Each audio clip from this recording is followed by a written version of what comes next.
तो मैं भी बेटी की शादी बहुत धूमधाम से करता। कोई दृश्य आपके सामने हम सभी से गुजारिश करेंगे, चाहे 1 रुपए का हो चाहे 101 का हो।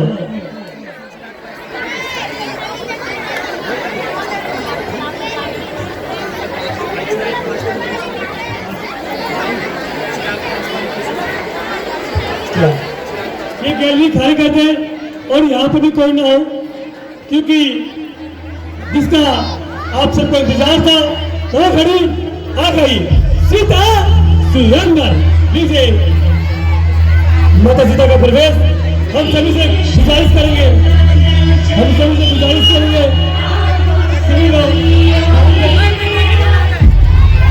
सभी लोग तो गुजारिश करेंगे, कोई उठेगा नहीं, कोई भी उठेगा नहीं अपनी तरह से।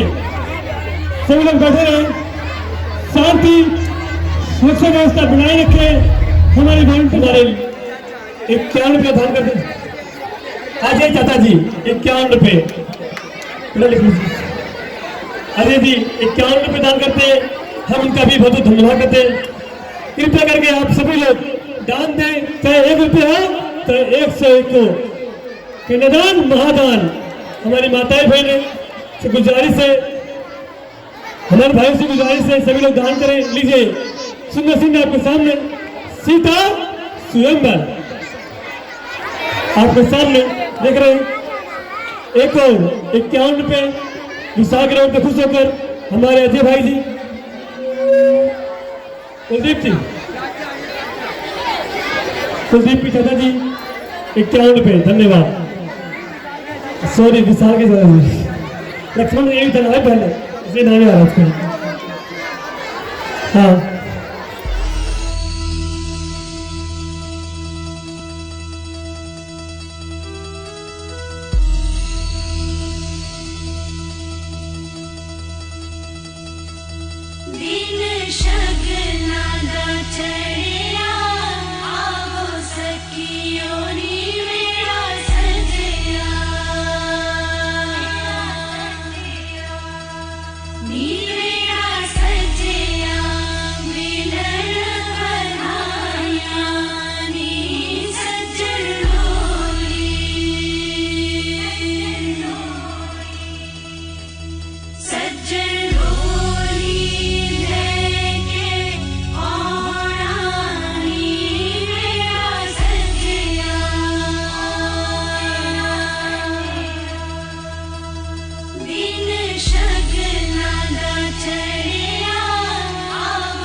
दिन शगना चढ़िया आवो सखी।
दिन शगना दा चढ़िया आवो सखियो नी मेरा सजया